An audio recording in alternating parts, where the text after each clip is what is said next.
Hi hello welcome back my family. ನೀವು ನೋಡ್ತೀರಾ current factory. ನಾನು ಕರಣ್. ಇವತ್ತೊಂದು ವಿಶೇಷವಾದಂಥ ಜಾಗಕ್ಕೆ ಬಂದಿದ್ದೀನಿ. ಲಾಸ್ಟ್ ಟೈಮ್ ನಾನು ನೀವು ತೋರಿಸಿದ್ದು ಇಷ್ಟ ಆಗಿದೆ ಅಂತ ಅಂದ್ಕೊಂಡಿದ್ದೀನಿ. ಇವತ್ತು ಕೂಡ ಈ ಸಲನು ಒಂದು ವಿಶೇಷ ಒಂದು ಕ್ಷೇತ್ರಕ್ಕೆ ಕರ್ಕೊಂಡ್ಬಂದಿದ್ದೀನಿ, ಸವದತ್ತಿ ಯಲ್ಲಮ್ಮ ಗುಡ್ಡಕ್ಕೆ. ಸೊ ಇಲ್ಲಿ ಯಾವ ರೀತಿ ಅಂದರೆ ಇಲ್ಲಿ ಬಂದಾಗ ಯಾವ ರೀತಿನ ಪೂಜೆ ಮಾಡ್ತಾರೆ, ಯಾವ ರೀತಿ ಎಳೆ ಇಡ್ತಾರೆ ಅನ್ನೋದು ನಾನು ಕಂಪ್ಲೀಟಾಗಿ ನಾನು ಈ ಲಾಗಲ್ಲಿ ನಿಮಗೆ ತೋರಿಸ್ತೀನಿ. ಇನ್ನು ನಮ್ಮ ಚಾನಲ್ನ ಯಾರು ಸಬ್ಸ್ಕ್ರೈಬ್ ಆಗಿಲ್ಲೋ ಬೇಗ ಸಬ್ಸ್ಕ್ರೈಬ್ ಮಾಡಿ ಅಂತ ಹೇಳ್ತೀನಿ. ಓಕೆ ಬನ್ನಿ. ಫೈನಲಿ ನಾವು ಸವದತ್ತಿಗೆ ಬಂದ್ವಿ. ಶ್ರೀ ಪರಶುರಾಮ ವಸತಿ ನಿಲಯಕ್ಕೆ ಬಂದಿದ್ದೀವಿ. ಇದು ಸ್ವಲ್ಪ ದಿನ ಆಗಿದೆ ಅಷ್ಟೇ ಓಪನಿಂಗ್ ಆಗಿಬಿಟ್ಟು ಹೊಸದಾಗಿ ಮಾಡಿದ್ದಾರೆ. ತುಂಬಾ ದೊಡ್ಡದಾಗಿ ಕಟ್ಸಿದ್ದಾರೆ ಅಂತ ಹೇಳ್ತಾ ಇದ್ರು. ಇನ್ನು ರಿಸೆಪ್ಷನ್ ಅಂತೂ ತುಂಬಾ ದೊಡ್ಡದಾಗಿದೆ, ತುಂಬಾ ನೀಟಾಗಿ ಇಟ್ಕೊಂಡಿದ್ದಾರೆ. ಇನ್ನು ರೂಮ್ಸ್ ಬಗ್ಗೆ ಅಂತೂ ಹೇಳಂಗಿಲ್ಲ, ಸಿಕ್ಕಾಪಟ್ಟೆ ಅಂದ್ರೆ ಸಿಕ್ಕಾಪಟ್ಟೆ ರೂಮ್ಸ್ ಇದಾವೆ. ನಾವು 2 ರೂಮ್ ತಗೊಂಡಿದ್ವಿ ಆಪೋಸಿಟ್, ಯಾಕಂದ್ರೆ ಹೋಲ್ ಫ್ಯಾಮಿಲಿ ನಾವು ಹೋಗಿರೋದ್ ಕಾರಣ 2 ರೂಮ್ ತಗೊಂಡಿದ್ವಿ. ಇನ್ನು ಚಿಲ್ಟಾರಿ ಪಿಲ್ಟರ್ಗಳೆಲ್ಲ ಸ್ವಲ್ಪ ಜರ್ನಿ ಮಾಡಿ ಸುಸ್ತಾಗಿದ್ರು. ಇನ್ನು ರೂಮ್ ಬಗ್ಗೆ ಹೇಳ್ಬೇಕಾದ್ರೆ ರೂಮ್ ಏನೋ ಚೆನ್ನಾಗೇ ಇದೆ, ಫ್ಯಾನ್ ವ್ಯವಸ್ಥೆ ಕೂಡ ಇದೆ, ಕರೆಂಟ್ 24 ಗಂಟೆನೇ ಇದೆ, ಹಾಗೆ ನೀರಿನ ವ್ಯವಸ್ಥೆ ಕೂಡ ತುಂಬಾ ನೀಟಾಗಿ ಮಾಡಿದ್ದಾರೆ.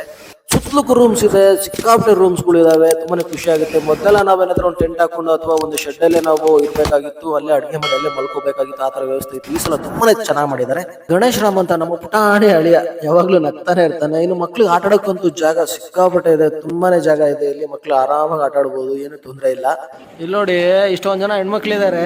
ಇಲ್ಲಿ ಗಂಡು ಮಕ್ಳ ಹತ್ರ, ಹುಡುಗನ ಹತ್ರ ಈರುಳ್ಳಿ ಆಲೂಗಡ್ಡೆನೆಲ್ಲ ಕಟ್ ಮಾಡಿಸ್ತಾ ಇದ್ದಾರೆ.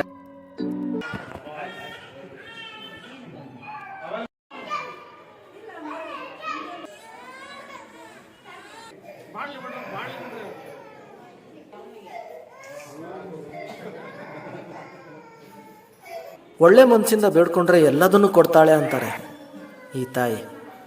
ಉತ್ತರ ಕರ್ನಾಟಕದಲ್ಲಿ ಅತಿ ಹೆಚ್ಚಾಗಿ ನಂಬೋದು ಈ ತಾಯಿನ, ಎಲ್ಲವನ್ನ. ನಾವೆಲ್ಲ ಪೂಜೆ ಮಾಡಾದ್ಮೇಲೆ ಜೋಗತಿ ಅಮ್ಮವರು ಆ ತಾಯಿನ ಕೊಂಡಾಡ್ತಾರೆ.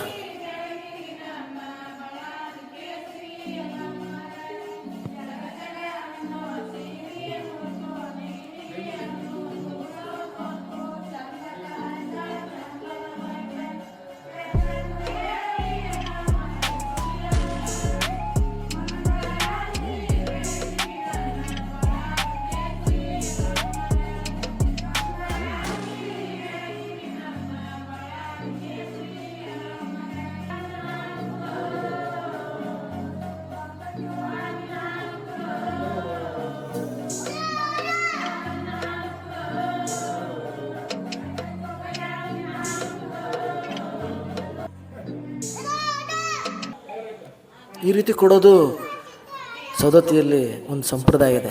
ಇದು ತುಂಬ ವರ್ಷಗಳಿಂದ ನಡ್ಕೊಂಡ್ಬಂದಿರೋಂಥ ಸಂಪ್ರದಾಯ. ಆ ದೇವರೇ, ಆ ಯಲ್ಲಮ್ಮನೇ ನಮ್ಮ ಹತ್ರ ಬಂದಿದ್ದಾರೆ ಇವ್ರ ರೂಪದಲ್ಲಿ ಅನ್ನೋ ಒಂದು ನಂಬಿಕೆ ಇದೆ. ಅವರು ಹೋಗುವಾಗ ಆ ತಾಯಿಯ ಆಶೀರ್ವಾದನ ಪಡ್ಕೊಳ್ತೀವಿ. ಅವ್ರ ಮನಸ್ಸಿಂದ ಹರಿಸಿದ್ರೆ ಒಳ್ಳೇದಾಗೇ ಆಗುತ್ತೆ ಅನ್ನೋ ಒಂದು ನಂಬಿಕೆ ಇದೆ.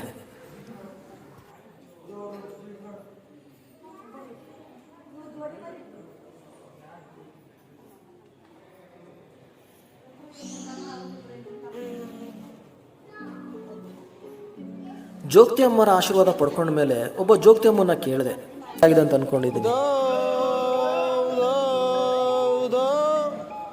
ಪಡ್ಲಕ್ಕಿನ ಸವದತ್ತಿಯೊಳಗೆ ಯಾವ ರೀತಿ ತುಂಬಿಸ್ತಾರೆ ಅನ್ನೋದನ್ನ ನಿಮಗೆ ತಿಳಿಸ್ಕೊಟ್ಟಿದ್ದೀನಿ. ಈ ವಿಡಿಯೋ ನಿಮಗೆ ಇಷ್ಟ ಆಗಿದ್ರೆ ಕಮೆಂಟ್ ಮಾಡಿ, ಶೇರ್ ಮಾಡಿ, ಹಾಗೆ ಚಾನಲ್ನ ಸಬ್ಸ್ಕ್ರೈಬ್ ಮಾಡಿ. Thank you.